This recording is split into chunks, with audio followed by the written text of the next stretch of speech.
नमस्कार, मी दमयंती। आज आपण वाळवण रेसिपी पोह्यांचे बॉबी पापड कसे बनवायचे हे पाहणार आहोत। हे बॉबी पापड तेलामध्ये तळल्यानंतर अगदी दुप्पट तिप्पट फुलते आणि लहान मुलांसाठी तर हा उत्तम पर्याय आहे। उन्हामध्ये 2 दिवस वाळवल्यानंतर ही वर्षभर आपण ही साठवून देखील ठेवू शकतो। चला तर मग हे पोह्यांचे बॉबी पापड कसे बनवायचे ते पाहू। त्यासाठी आपल्याला इथे मी अर्धा किलो जाड पोहे घेतलेले आहेत। तुम्ही कुठल्याही ब्रँडचे पोहे वापरू शकता। जे आपण खाण्यासाठी पोहे वापरतो ते इथे मी अर्धा किलो मापाने घेतलेले आहेत। तर हे पोहे आपल्याला कढईमध्ये भाजून घ्यायचे। त्यासाठी गॅसमध्ये आपण हे पोहे भाजून घेऊ। कढई लहान असल्यामुळे मी 2 बॅचमध्ये हे पोहे भाजून घेतलेत। तर पोहे भाजताना गॅसची फ्लेम मीडियम टू लो मध्ये ठेवायची आणि पोहे आपल्याला खमंग कुरकुरीत होईपर्यंत भाजायचे। तर हाताने पोहे क्रश केल्यानंतर त्याचा जर चुरा झाला तर समजायचं पोहे भाजलेले आहेत। पोहे भाजल्यानंतर अगदी कुरकुरीत होतात। तर हातावर थोडे पोहे घेऊन पाहायचं की पोहे भाजले आहेत की नाही। ते साधारणतः 5 ते 6 मिनिटं हे पोहे भाजवायचे। तर इथे मी 2 बॅचमध्ये, कढई लहान असल्यामुळे पोहे भाजून घेतलेत। जर तुमच्याकडे मोठी कढई असेल तर तुम्ही 2 बॅचमध्ये न भाजता एकाच बॅचमध्ये सर्व पोहे भाजून घेतलेत तरी चालेल। तर पोहे भाजताना ते असे सतत हलवत राहायचे म्हणजे ते खाली लागणार नाहीत। तर हे पहा, पोहे आपले चांगले भाजून झालेले आहेत। तर आपण हे काढून घेऊन अशाच पद्धतीने राहिलेले पोहे देखील कढईमध्ये घालून ते देखील 5 मिनिटं मीडियम हीटवर चांगले कुरकुरीत होईपर्यंत भाजून घेऊ। तर हे पहा, सर्व पोहे मी एका मोठ्या परातीमध्ये काढून घेतलेत। हातावर क्रश केल्यानंतर एकदम बारीक चुरा होतोय म्हणजे व्यवस्थित भाजलेलेत। हे पूर्ण थंड करायचे आणि नंतर एका मिक्सरच्या भांड्यामध्ये आपल्याला याला एकदम बारीक असं फिरवून घ्यायचे। तर सर्व जे पोहे आपण भाजून घेतलेत ते एका त्या मिक्सरच्या भांड्यामध्ये घालायचे आणि एकदम बारीक असे मिक्सरला फिरवून घ्यायचे आहेत। तर हे सर्व पोहे जे आहेत ते मी मिक्सरला एकदम बारीक फिरवून घेतलेले आहेत। तर सर्व पोहे मी मिक्सरला एकदम बारीक फिरवून घेतलेले आहेत। तर तुम्ही हे चाळून देखील घेऊ शकता, नाही घेतलेत तरी हे चालतील।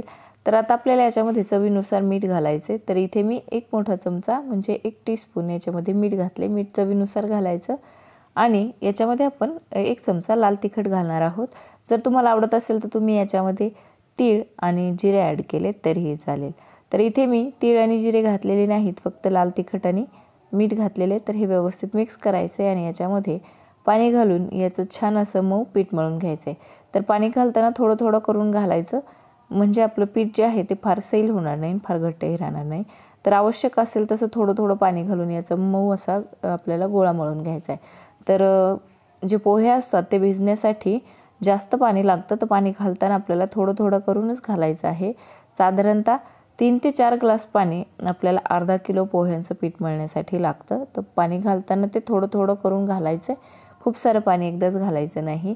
आपल्याला हे पीठ असं दोन्ही हाताने व्यवस्थित मळून घ्यायचं आहे। फार घट्टही ठेवायचं नाही आहे आणि फार सैलही करायचं नाही। तर पहा, इथे मी मऊ असं हे पीठ मळून घेतलेलं आहे। जेवढं पीठ आपण व्यवस्थित मऊ मळून घेऊ तेवढं आपल्याला बॉबी करण्यासाठी सोपं पडेल। तर आता ही बॉबी आपण स्टीलचा साचा वापरून करणार आहोत। तर इथे मी अशा पद्धतीची जी बॉबीची प्लेट असते ती घेतलेली आहे। याला आपल्याला साच्याला आतून आणि प्लेटला दोन्ही याला तेल लावून घ्यायचं आहे। तेल आपल्याला एकदाच लावायचं आहे, सारखं सारखं लावण्याची गरज नाही। वाळवण पदार्थामध्ये तुम्ही जेवढं कमी तेल वापरताल तेवढे ते जास्त दिवस टिकतात आणि त्याचा तेलकट वास येत नाही। तर आता मी साच्याला सुरुवातीला तेल लावून घेतलेलं आहे। आता आपण जे पीठ मळलेलं आहे त्याला परत एकदा थोडासा पाण्याचा हात लावून व्यवस्थित हातावर मळून घ्यायचं आणि मग ते पीठ आपण या साच्यामध्ये भरून घ्यायचं।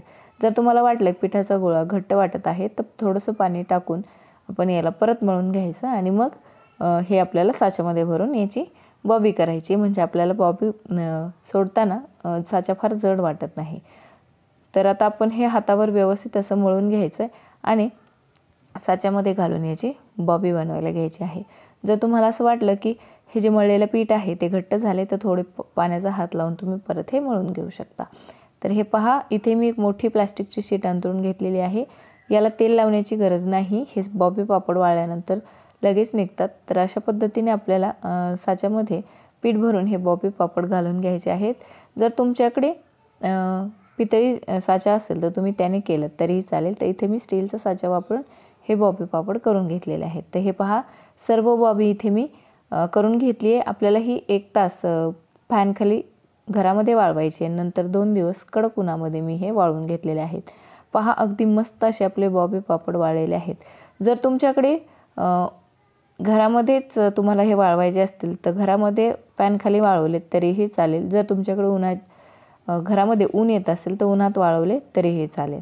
तर हे फॅनखाली देखील वाळतात. तर हे बॉबी पापड 2 दिवस मी उन्हात वाळवून आपण घेतलेले आहेत. अगदी छान कडक झालेले आहेत. तेलामध्ये तळल्यानंतर पहा अगदी दुप्पट तिप्पट हे फुलत आहेत. तर या पद्धतीने तुम्ही हे बॉबी पापड घरीच करून पहा. फॅनखाली वाळवले तरीही चालतील. पहा अगदी दुप्पट तिप्पट हे फुलत आहेत. तर करायला अगदी सोपे आहेत आणि मुलांसाठी हा उत्तम पर्याय आहे. तर हे वर्षभर सहज टिकतात. तर तुम्ही हे वर्षभर देखील साठवून ठेवू शकतात. तर या पद्धतीने तुम्ही हे पोह्यांचे बॉबी पापड नक्की करून पहा. तर एक बॉबी मी तुम्हाला मोडून दाखवते. तुम्ही आवाज ऐका. अगदी कुरकुरीत झालेली आहे. मोडून दाखवते. पहा मोडल्यानंतर अगदी छान कुरकुरीत ही बॉबी झालेली आहे. तर लहान मुलांसाठी तुम्ही ही नक्की करून पहा. रेसिपी आवडल्यास चॅनलला लाईक, शेअर, सबस्क्राईब करायला विसरू नका. माझ्या रेसिपीचे सर्व अपडेट्स तुम्हाला भेटण्यासाठी बेल आयकॉनचे बटन नक्की प्रेस करा. भेटूया पुढच्या रेसिपीसोबत. धन्यवाद.